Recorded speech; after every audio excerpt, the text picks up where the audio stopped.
Hey guys, welcome to Tabletop Never Stop. Pretty exciting day. It's our first guest. Lead developer of Ice and Fire miniatures game, Fabio Cury, is here, and we're going to talk about Ice and Fire. We'll warn you, this is a Skype interview, so the audio isn't always the highest quality, but I am pretty happy with how it all turned out.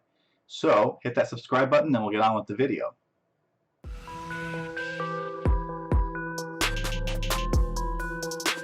All right, so huge day for the channel and me. I'm really excited. We got Fabio Cury, the lead developer of Ice and Fire miniatures game, here with us on Skype, and we're going to talk about Ice and Fire. Fabio, thanks so much for joining me. This is a pretty exciting moment for the channel.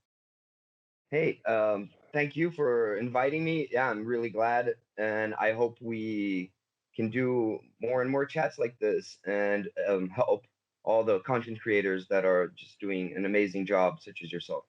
Really cool to have some kind of indirect support from Simon. That's I think when you first reached out to me, I said, and this was actually, it was really kind of true. It was like, oh, I've been ranting at my computer screen for 2 years, and it's it's nice to get the validation that someone was listening. So that was really cool. So I thought first time we talk a little bit about designer versus developer. So Michael Chanel is like really publicly designer, and he gets to like walk into Simon Expo and go like, oh, Baratheons, I don't even like them, but check them out. Hammers are dumb, but I made you this cool toy. And then like as a developer, you get to make sure that the Baratheons don't break the game and that they play well with others, right? That's kind of how that works. Yeah, that's how it works. Like, obviously, since we're working on various cycles of the game, and we're revisiting old stuff, doing new stuff, um, I do get to dabble in design, but that's Michael's thing, right? Mm-hmm. While I obviously check the numbers, and I also like one thing I always take into consideration is the game fun, right? Is this unit fun? Because balanced is good, but it's not everything, so it has to be balanced and enjoyable to play. Mm-hmm. So I think a good example would be like the Umber champion. Before, I would think that they were balanced, right? At one point, doing what they did, but no one was taking them. So that's something that we had to change and bump them up a bit. So because they weren't enjoyable, right? People were looking at it and saying, "What am I going to do with this?" And the model is so cool that you want to field it, right? Mm-hmm. I'd also say that part of the developer's job is to keep everything in check and look at everything like in a big picture scale. So like sometimes when you just theory craft units, you look at them in a bubble and they might seem too strong or too weak, but you really need to take into consideration how they play in their faction and also how they interact Mm-hmm.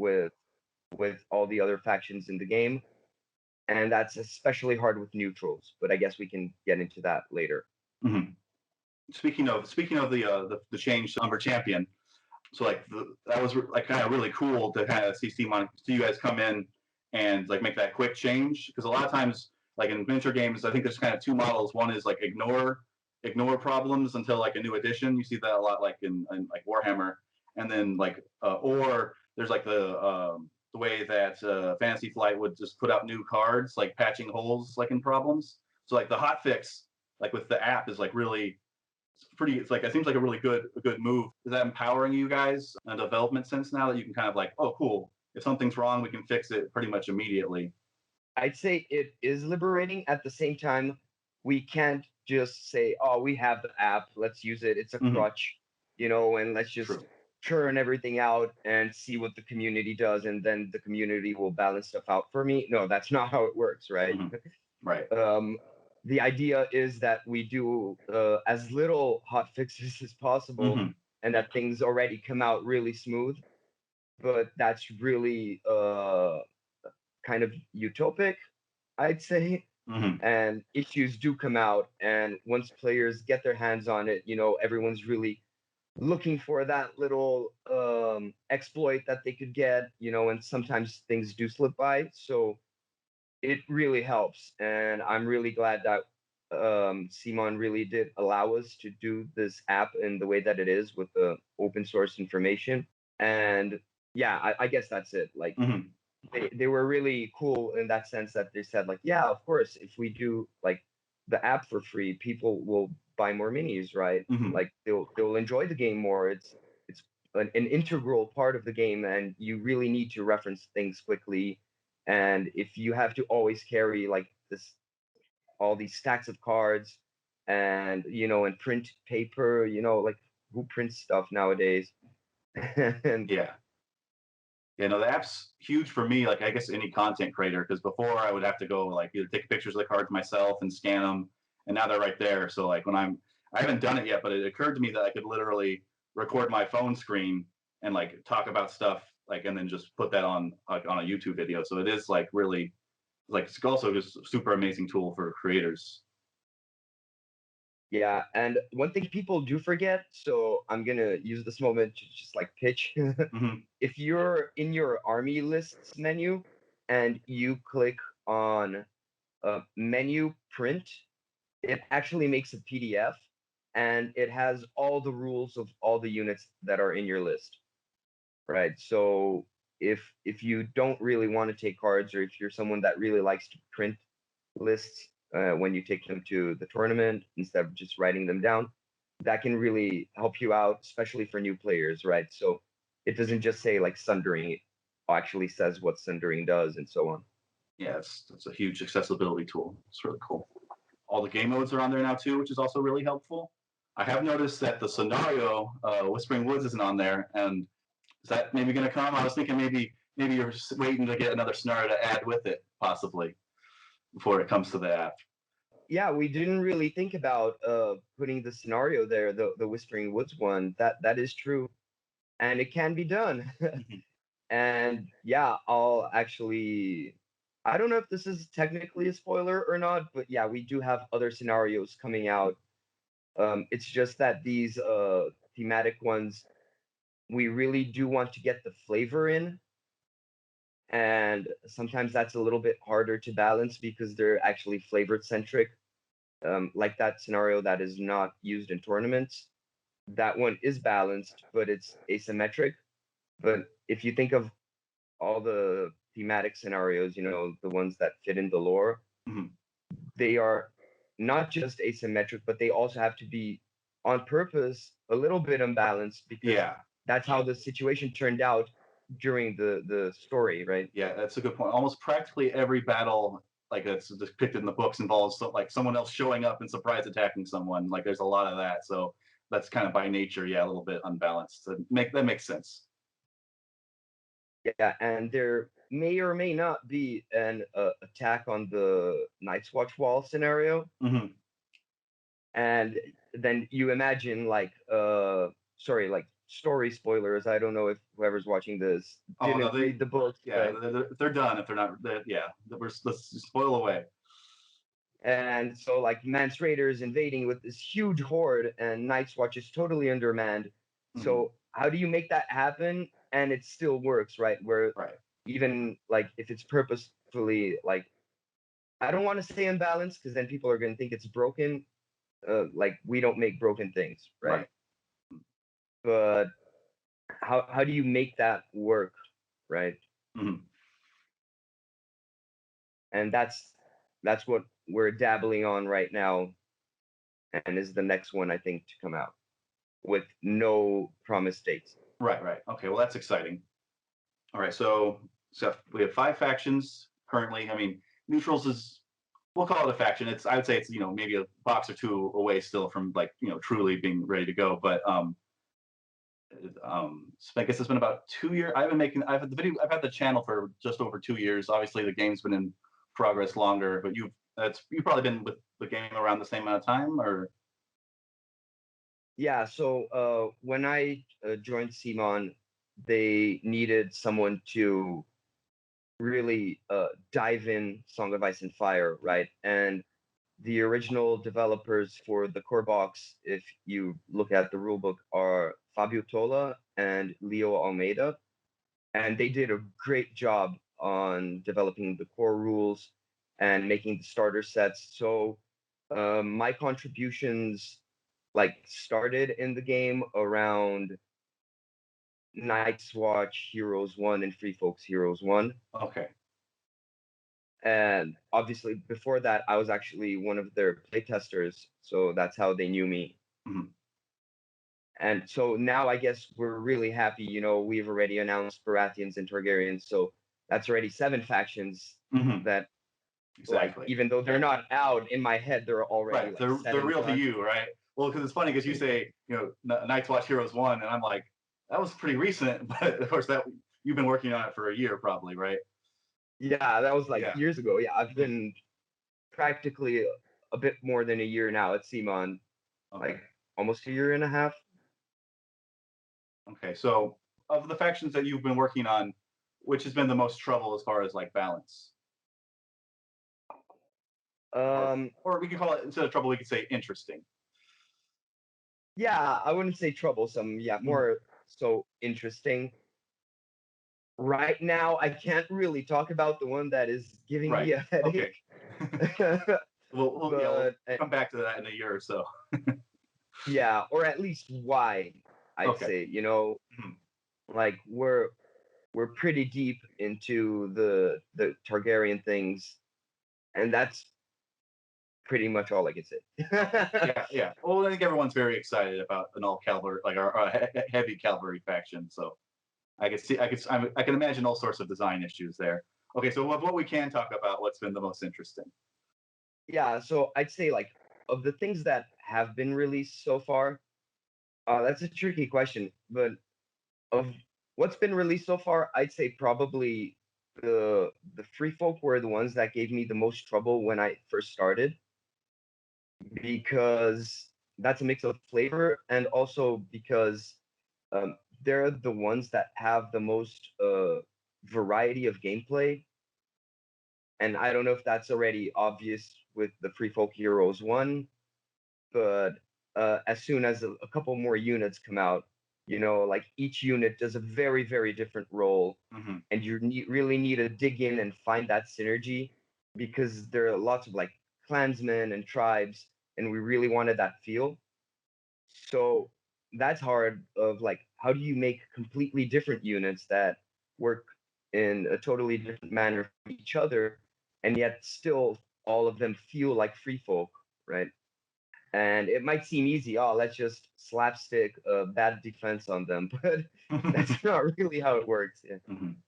Also, since you're talking about like difficulties, and I think neutrals are really hard to make as well, because you have to take into consideration that everyone can use them.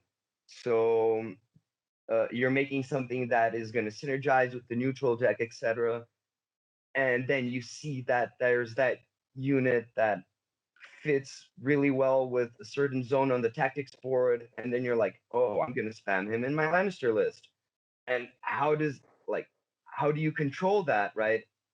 Right. So, and you don't really want to bump their points cost up just because of that, because that would make them tough. Yeah, like that would make them not usable just because they're neutrals are a point more. That wouldn't make sense. So they need to be analyzed in a bubble and also in the whole big picture of things.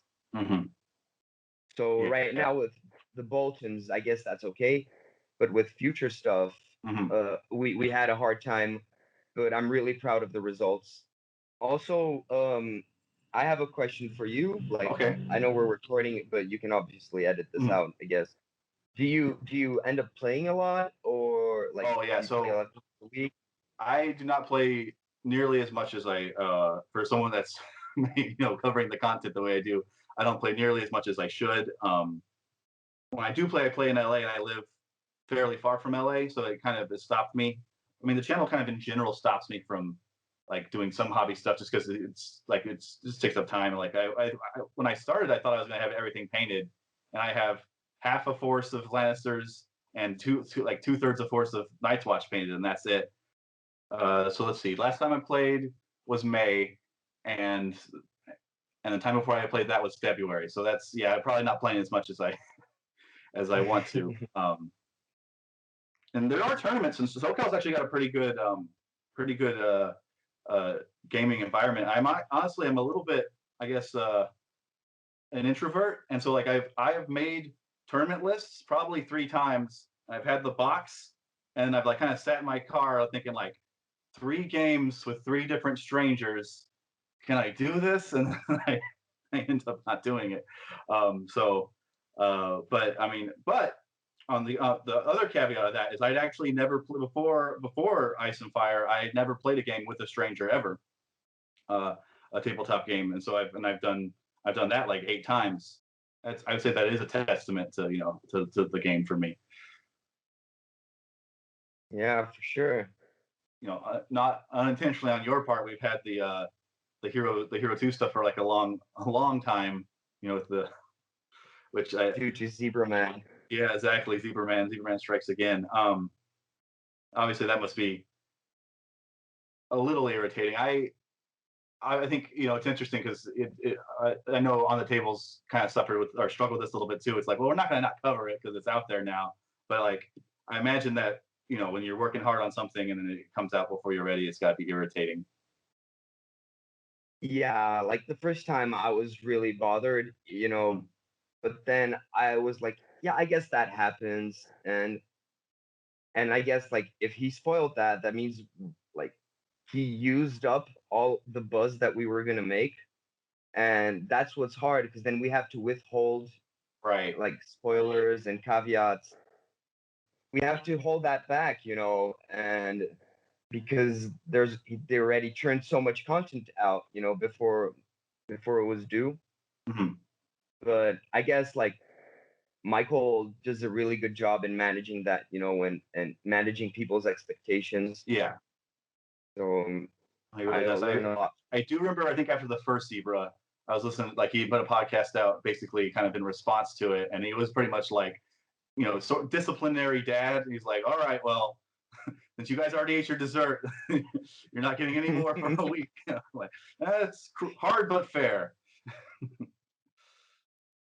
And do you have like any maybe questions regarding specific units that bother you or something like that?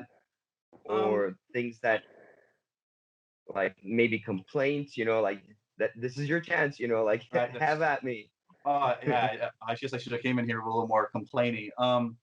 Well, so I would probably before was it at Simon when the guy won he won the whole thing with the with the free folk list, the Simon Expo. There was a tournament, like the big tournament that the I forget where I'm talking about, right? The Yeah, I forgot his name that, but he came like with an all giants list, and then his right. second list was like all raiders, and he Yeah, so won. I was pretty like I was like in the middle of like is free folk broken video, and he did that and I just scrapped it. I was like, okay, well, it's obviously just me then, right? Um um Yeah, I think like people have finally gone past that moment, yeah. like now that people got more experience. And um once again, I don't remember who said this, but I think it's very accurate. I wish I could remember to give credit where it is due. That like Night's Watch have a very low learning curve and a relatively low ceiling as well. Like once they're done, they're done. Like you know what they do. And Free Folk have a really high learning curve, but they have a really high ceiling as well. So um, once you get those players who finally figure it out what to do and how to position, because this is honestly not a I'm gonna wipe you game. It's I need to score points Right, game, right. right? And that's what makes it really interesting, in my opinion. So once people figure that out and figured how free folk excel when they try to do this, more people started copying lists and copying strategies. And I think now they get to understand better what they do. Also, I think with the new releases, that really helps as well because now you have more options and you're not just stuck with like giants or raiders. Hmm. Yeah. Well, so I'm really excited about the Bone Lords Champions because, and I know you can obviously the guys it's been proven you can win without them, but not having my commander in a unit that is very vulnerable to getting popped in like one hit was very stressful for me. Like, all right, I brought Mance. He's sitting in the back. Here come the here come the Knights of Castle Rock, and oh, and he's gone. Um, but so and there's also like I also have noticed. Like I remember the first time I saw the tactics card for free folk that lets you move up to six guys and put them six wounds and put them in another unit. I was like, oh man, as soon as we get a high defense or okay defense unit like this is I'm using that on that. I was like, so it's I've been kind of waiting for a four up, and even if it's a if I have to take a elite unit to get it, like now that's I mean he's that's going in my army for sure. Okay, here's one. Uh, this is the thing I have actually been thinking about doing for a long time and I never did. Um, in a vacuum, which faction would you say has the strongest tactics cards? Like kind of I guess when I say in a vacuum, I mean like not dwelling so much on the fact of like, oh well, it's okay that they have this because they also have this, right? But like just if you're like just looking at tactics cards. Mm, okay, that's an interesting question. Honestly, I'd I go feel with like anyone would give you a different answer pretty much, right? Like who would you go with?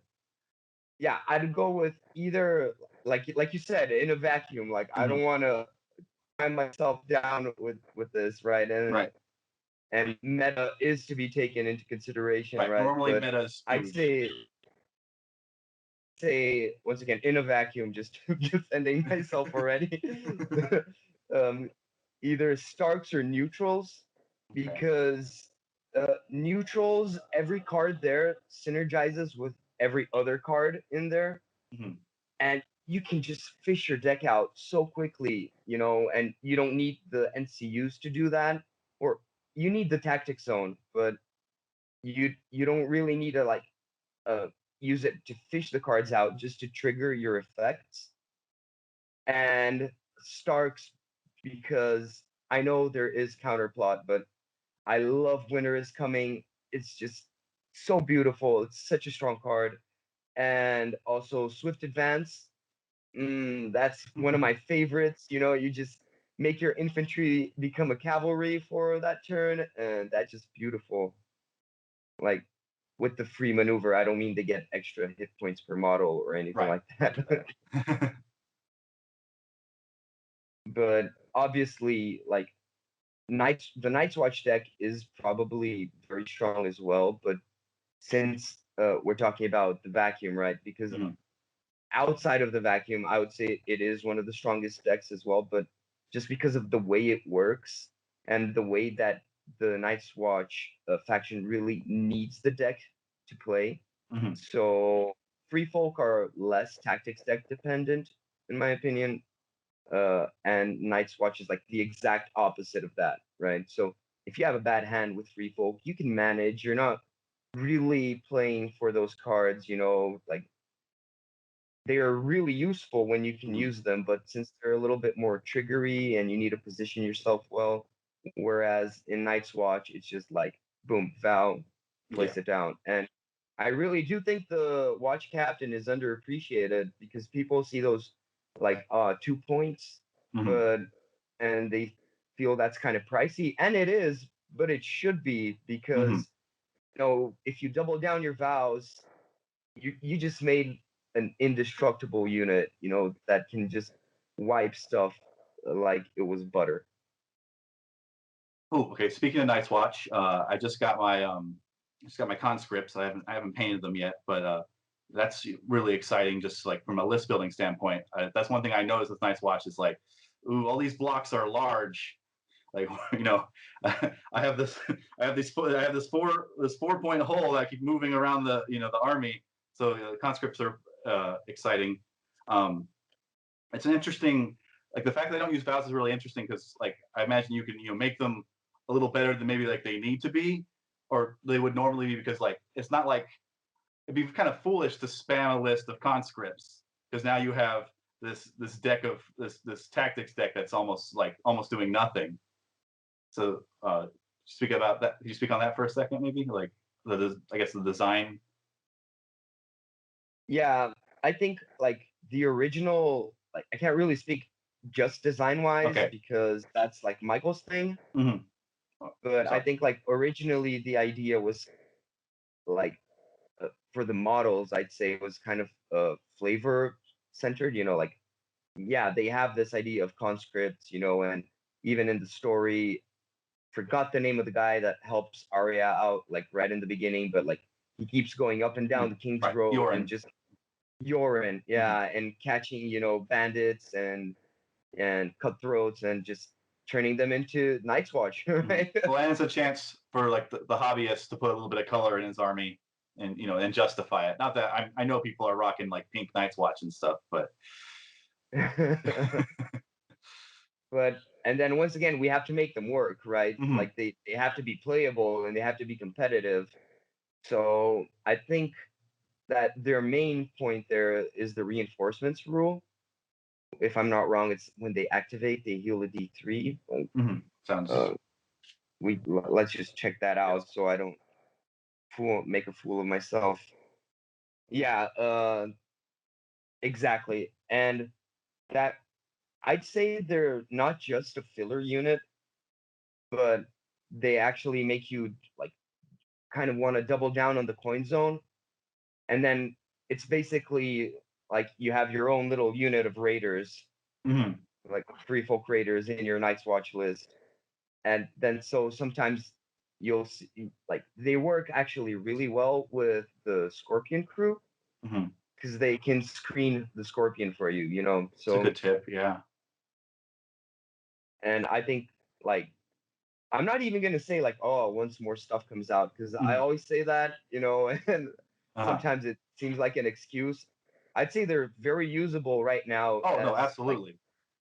like to screen your scorpions and also like to work in conjunction with your more elite units, like your veterans. So if you want to try like doing double vets, you're going to be forced to put some conscripts there Right. Right. to like get those Well, activations. and for a cheap unit, they have incredible staying power. If unless you got to bring something big to get rid of them, or they're gonna just keep coming back and annoying you. So it's certainly. I mean, yeah, they're a very useful unit for sure. And since you kind of need the coin, like you'll get the most out of your vows. Ah, look at me today. The money vow that Yeah, blocks I don't know its hits, name either, but we all know what you're talking about. and so you can put that card on your veterans and then take the coin, and then everyone is working fine, and Mm, they're synergizing really well. And also since Night's Watch, like can take neutrals, but they really kind of don't wanna because of the vows as well. Um, like I'd say, like if you want to kind of do another kind of play style where you're just like, I'm going to use the top effect of my cards, I'm not going to use vows, you can actually do a lot with neutrals and conscripts together because they all kind of go around the money. mm. Yeah, obviously, we're really excited. Everyone's very excited about Targaryens and Baratheons. But I have a bone to pick because I mean, it basically means that I'm not going to see Greyjoys till I guess at the very earliest, sometime in 2020. Seeing how in the base game, mentions the War of the Five Kings. Everyone we've seen we know about the Baratheons now, and the Tyrells are getting wrapped into the Baratheons. It seems to me if another faction was to come out, I feel like it would be Ironborn. Yeah, there's a king missing in Yeah, that war, there's. right? Mm-hmm. But okay, so I'll go with Michael's response. Like I'll quote him directly. Okay. If it's in the books, it can be in the game. Be patient, And nerds. yeah, basically, yeah, like be patient. I can't really say if we like when or Mhm. if, like there's so many factors. Right. and Exactly. and like once also Baratheons and Targaryens do come out, we kind of need to release stuff for them because you can't just leave the starter box in a limbo. So Hmm. I can't really talk about Greyjoys, right? But it would be foolish to Yeah. ignore I just them. want to know you guys are thinking about Yeah, yeah, you're putting me in a very tight spot, but them. Right. Okay. That's I really like them in the flavor and like in the story. I mean, so like I hope they'll come out as well. okay. All right. Well, thank you for that, and thanks so much for coming on and talking with me. And yeah, hopefully we can do this again. Maybe when like next time a faction comes out, we can come on and I can rant at you and you can you can you can let me know why I'm wrong. All right. Yeah, I'll be glad to come back, and take those jabs. All right. Thanks, Fabio. Thanks so much for coming on. Thank you. See Yeah, you. thank you. Bye bye.